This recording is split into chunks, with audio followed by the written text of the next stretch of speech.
Hello, good day everyone. I am Mark Anthony B. Reyes from BPED 4C. I will be the first reporter in this lesson with the topic Global Economy.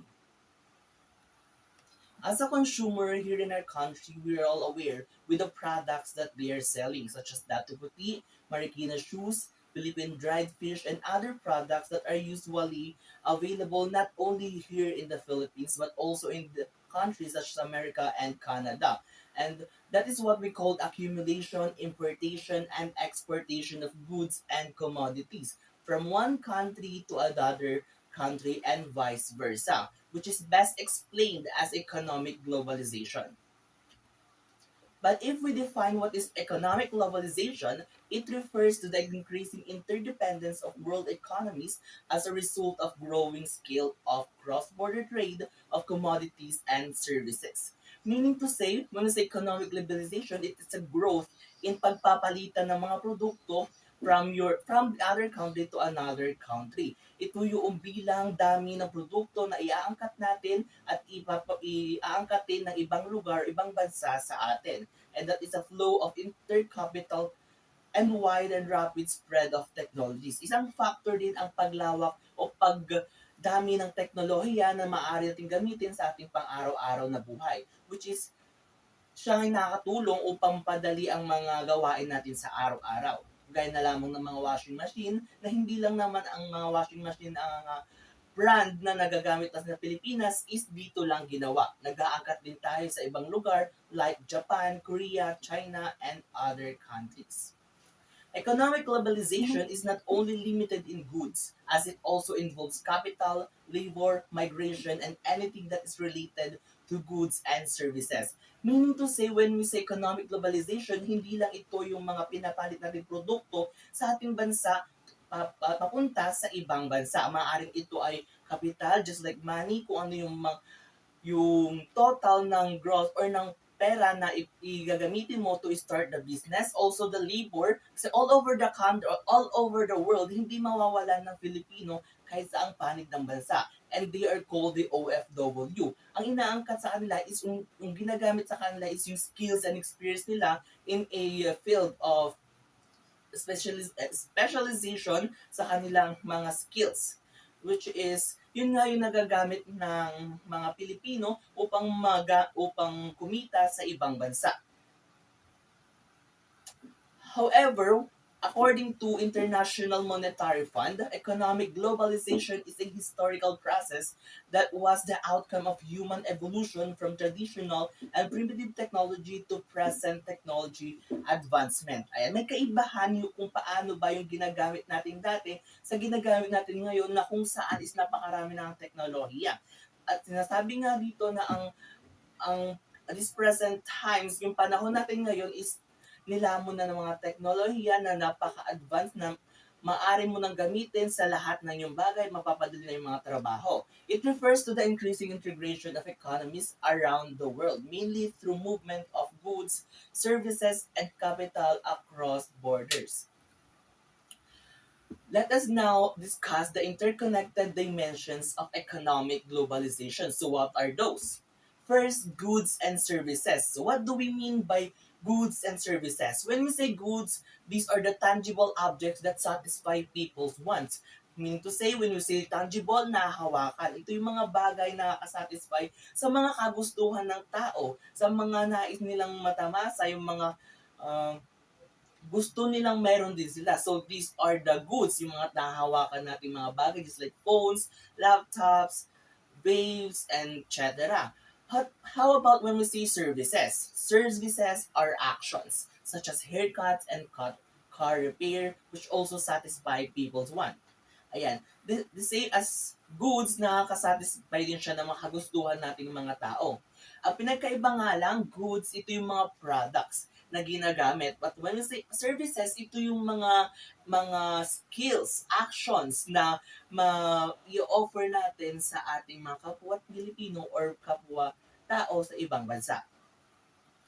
Another, capital. Capital is the total assets of company needs to stay solvent. Meaning to say, capital, ito yung dapat nilang i-maintain sa kanilang business na kung saan dito sila magbe-base kung lumalago ba or kung effective ba yung way ng pagpapatakbo nila ng kanilang business. A company's capital assets are significant because organization use capital assets to create wealth. Ito yung ginagamit ng mga business owners para mag-grow pa yung kanilang business. Ito yung capital kasi just like what I've said earlier, when we say capital, these are the total money that they use in order to start the business. Na kung saan gamit nga ito is mas lalago pa yung kanilang business kapag na-maintain nila ito at mas napag-grow pa nila. Next, we have communication and technology. Yan, in our modern world, napakahalaga ng communication and technology. Sabi ko nga kanina, nasakop na tayo ng teknolohiya na kung saan sa lahat ng gawain natin sa buhay is puro involved ang technology. Na kung saan advances in communication and technology has allowed the integration of economics or economics worldwide through increases in trade, investment flows, and technology transfer. And lastly, the 4-1 market exchange. It is the economic system in which goods and services are produced, distributed, and exchanged by the forces of price, supply, and demand. From the word itself, market exchange, pagpapalitan ng produkto. Gaya kung sinabi ko kanina, exportation and importation. Ito yung pagpapalitan ng produkto depends on price, supply, demand. What do we mean by those three? Price. Ayan. Siyempre, kung ano ipapalit mo sa ibang bansa, siyempre ganun din yung price na makukuha mo sa kanila. Next, we have the supply. Ano ba yung meron sila na wala sa atin? Ano ba yung meron tayo na wala sila? Yun yung supply na kailangan natin ibigay sa kanila. For example, yung vaccination. We have to give them the supply that they need. And we have to ask them the supply that we need. Next is demand. Ayan, pag sinabi naman natin demand, ano lang ba yung kailangan? Siyempre, kung ano yung kailangan, yun yung iaangkat natin from other country papunta sa atin. Kung ano lang yung kailangan ng ibang bansa sa atin, yun lang din iaangkat nila mula sa atin. So, ano-ano ba yung mga bagay na yon? Mga pwede nila iangkat. Those are goods and services. It could be the products that we have. It could be the products that they have. For example, the samyang, the ramen, which is originated in Korea na meron na tayo dito sa Pilipinas at pwede natin bilhin kahit saang sari-sari store or market. Also, the services, mayroong mga bagay na mas magaling ang Pilipino kumpara sa mga tao sa ibang bansa na kung saan doon nga tayo nag-excel at mas gusto nilang i-hire ang mga tulad nating Pilipino na kung saan doon nga tayo nag-excel at mas nakakatulong tayo. At sa tingin nila is mas effective na kasama nilang mga Pilipino sa kanilang mga negosyo. And that will be all. If you have any question, just comment it in the comment section. I hope you learned anything from this topic, from the discussion, and find it interesting and knowledgeable. Thank you and have a nice day.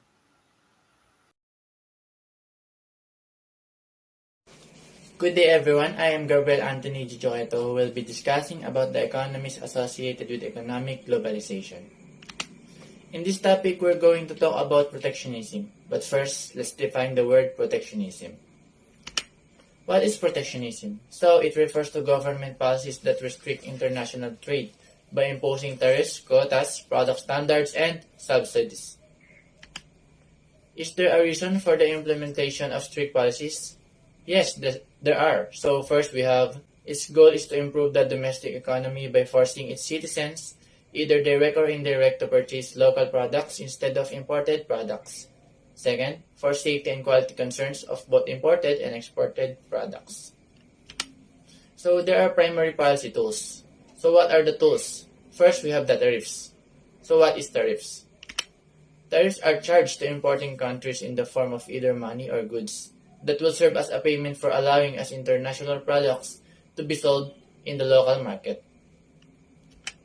It also raises revenues of the government and protects domestic products from foreign competition due to the price hike of imported goods. Second, we have the import quotas. It is a kind of tariffs that lessen the number of products that can be imported for a certain period of time. It protects its domestic businesses by allowing its local businesses to cover the shortfall of certain products. Thus, it helps the local market to increase its production. That may also increase the number of local products in market. Third, we have the product standards. So this is a kind of barrier that imposes strict standards in imported products, which may have it difficult for different importing countries to bring their goods in the local market. Thus, the restriction increases the volume of local products. Fourth, we have the government subsidies. So it is an incentives and cash payments are distributed to domestic businesses to encourage them to expand their market globally by increasing international export. Thus, the government may strengthen its local market. And those are the primary policy tools. Now, let's move on to the advantages and disadvantages of protectionism. Let's discuss first the advantages. So first, taxes imposed on exporter countries may increase government revenues. Next one is strict and rigid policies may protect domestic product. And for the third one, encourages the exportation of national products which may expand their products globally. And for disadvantages, we have protectionism. Policies oftentimes support other countries to make their own protection policy as well. Hence, it inhibits the exportation of each other products that may result in less profit.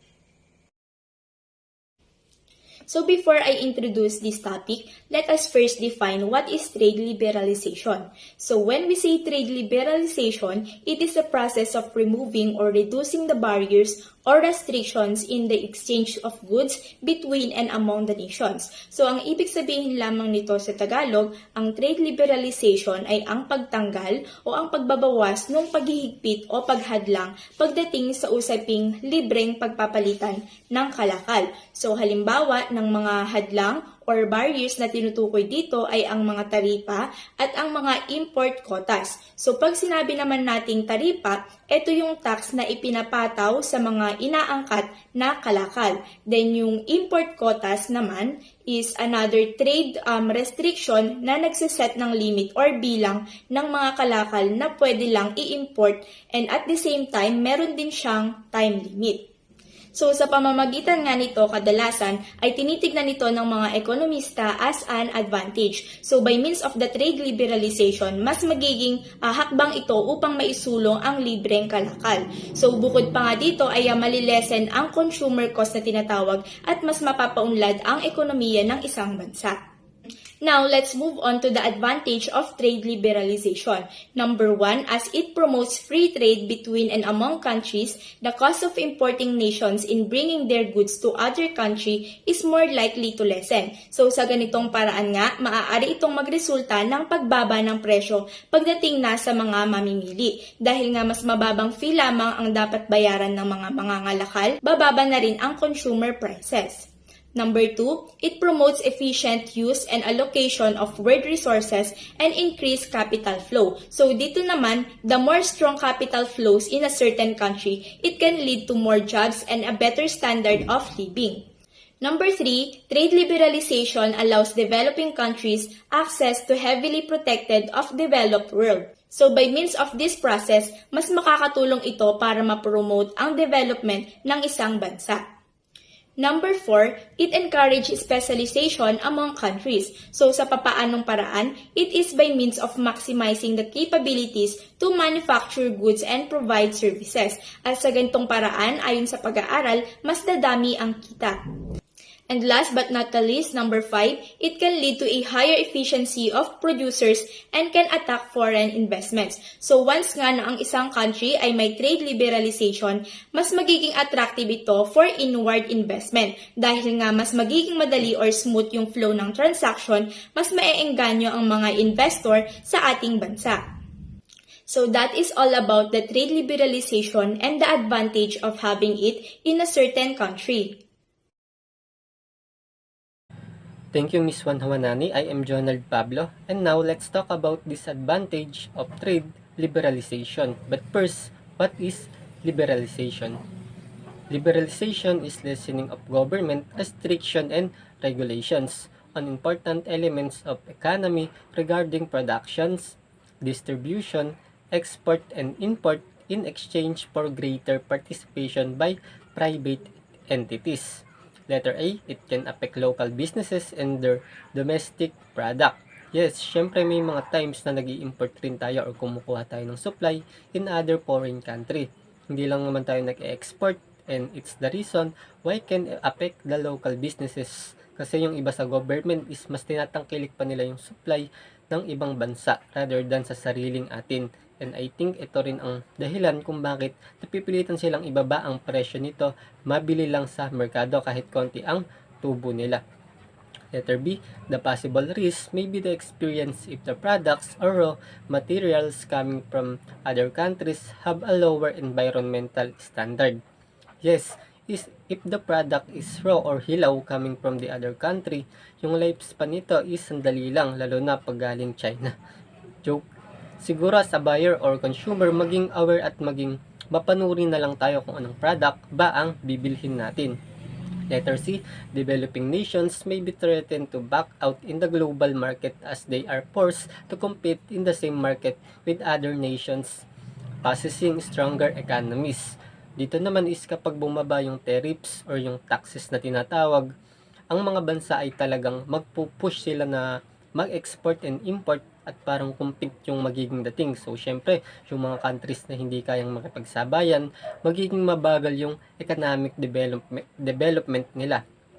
Letter D, countries with lower educational standards may struggle to adapt a changing economic environment. So, countries have lower educational or yung bansa na may mababang kalidad ng pag-aaral is may struggle daw i-adapt ang changing economy. And I think yes, because in 21st century is advance or speed up. Kumbaga, pa-high-tech ng pa-high-tech ang mga technology today. And of course, we have lack of knowledge kung tayo ay mayroon lower educational standard at talagang mahirapan tayo sumabay sa iba na halimbawa, eto sila. Letter E, it can exploit the natural resources due to the competition and shallow environmental policies in a country. Dito naman kapag tayo ay nag-produce ng mga products, so syempre dadami lalo yung mga workers and factories sa iba't ibang bansa. So syempre it is exploit or unfair ito sa ating natural resources kasi nakakaapekto na ito in negative way sa ating kapaligiran dahil sa pang-aabuso. Letter F, it can lead to structured unemployment whereby countries and companies who cannot compete with others may lose gain and have less profit that may result in layoff. Sabi ko nga kanina, may mga bansa talaga na hindi kayang makipagsabayan sa ibang bansa. So if you are live in this country, possible na magkaroon ng higher unemployment rate ang bansa nyo na ito. And to the other businesses in your country, of course, experiencing less profit or pagkalugi. Next one, the effect of trade liberalization to its stakeholder as explained in the table. Consumer, worker, companies, and countries who have benefited from the trade liberalization. Ayan, bali dalawa yung table na to, isang nagbe-benefit at isang hindi nagbe-benefit. So, unahin na natin yung mga nagbe-benefit. Number 1, consumer. They get products at lowest and cheapest price.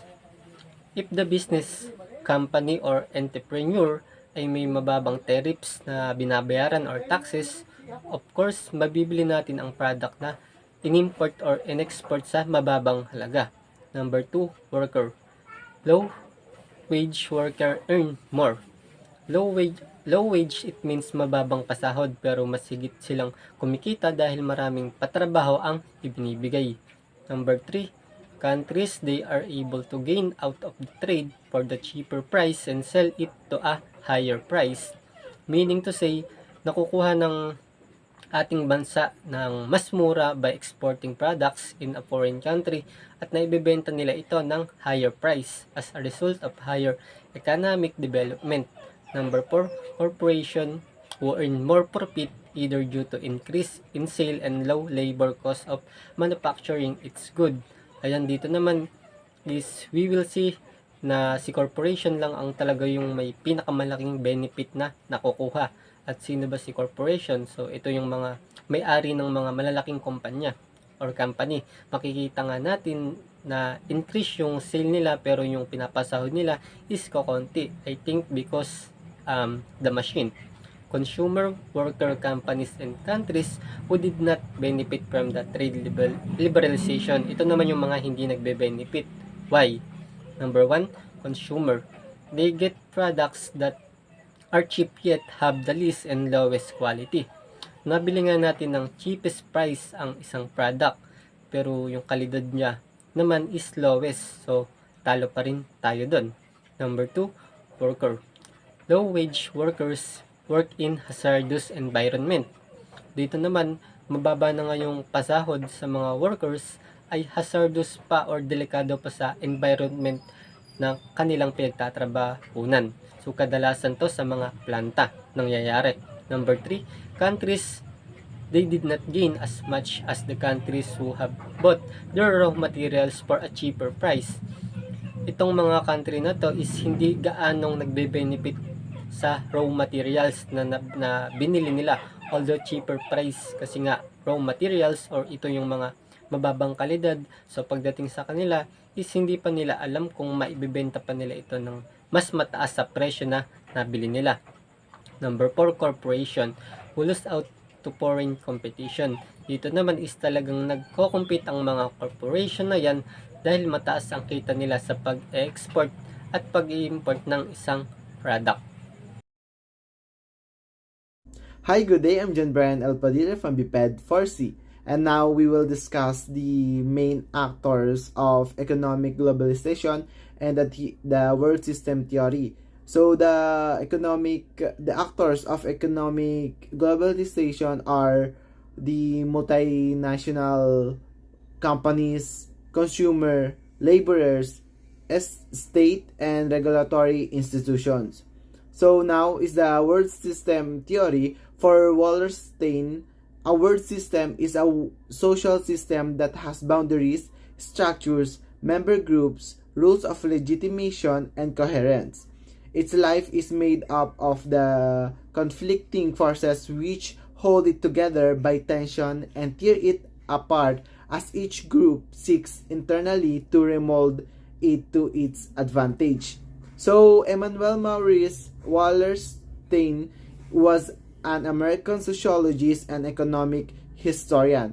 So, Wallerstein defines a world system as a world economy that is integrated through market rather than a political center where two or more regions are interdependent regarding necessities like food, fuel, and protection, and where two or more polities compete for dominance without the emergence of one single center for all time. So, dependency theory has been modified in many ways by world system theory. So, Wallerstein makes extensive use of the dependency theory, a neo-Marxist account of development processes that is well known in the developing world.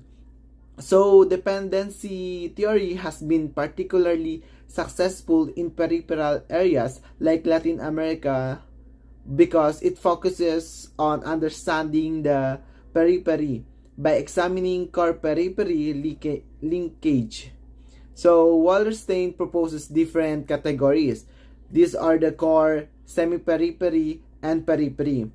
Two of the three, the core and periphery, are the utmost importance. As you can see, the pyramid on your screen, the top of the pyramid is the core, in the middle is the semi-periphery, and in the bottom is the periphery.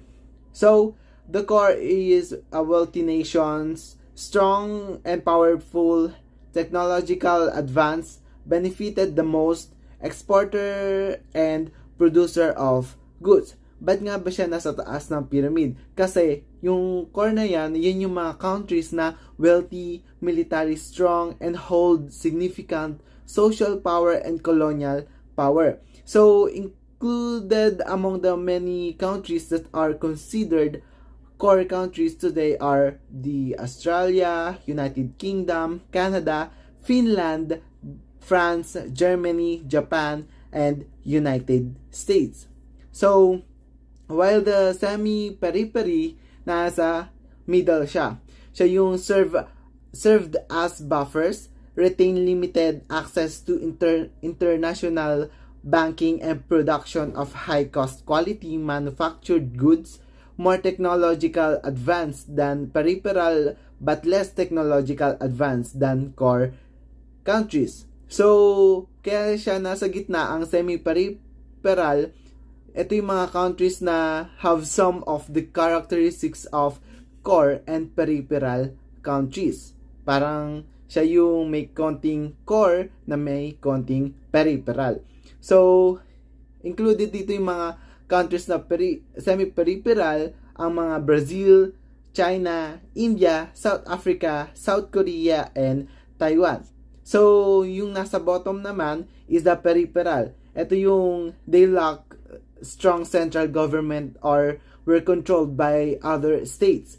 They export raw materials to the core. They relied on coercive labor practices and least industrialized. So, peripheral countries are poor, have exploitable resources, and do not possess great social stability or government. So, the peripheral countries include among many others. So, these are the Afghanistan, Argentina, Bangladesh, Cambodia, Central African Republic, Cuba, Greece, syempre kasama tayong Philippines, and Zimbabwe. And that's all. So, may I call on the next reporter? Good day everyone, I'm Lisa Itores from the Fed 4C. So here's the continuation of our report. So the economic integration. In Algora 1998, the term economic integration defined as the discriminatory removal of all trade impediments between at least two participating countries and the establishment of certain elements of coordination and cooperation between them. In other words, economic integration is an arrangement among nations that typically includes the reduction or elimination of trade barriers and the coordination of monetary and fiscal policies. It aims to reduce costs for both consumers and producers and to increase trade between the countries involved in the agreement. So, economic integration, like the name implies, involves the integration of countries' economies. Another term to describe it is globalization, which simply refers to the interconnectedness of businesses and trading among countries. So, here is the 6th level of economic integration. First is the preferential trading area. So, also preferential trading agreement or CTA. So, it is a trading bloc which gives preferential access to certain products from the participating countries. So, this is done by reducing tariffs but does not abolish them completely. Next is free trade. So, the general goal of free trade agreements is to develop economies of scale and comparative advantages, promoting economic efficiency. A challenge concerns resolving disputes as free trade agreements tend to offer limited arrangement and dispute resolution mechanism. So like for example, large and complex economy having a free trade agreement with smaller economies is better positioned to negotiate advantageous clauses and dispute resolutions. Custom union.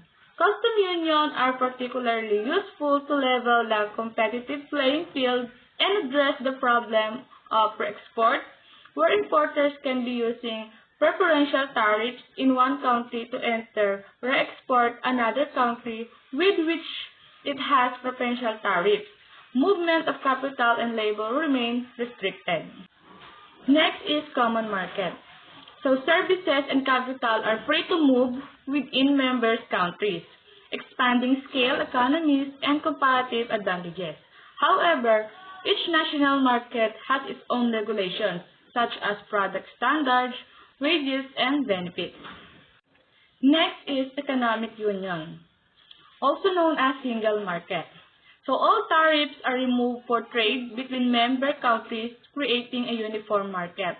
There are also free movement of labor, enabling workers in a member country to move and work in another member country.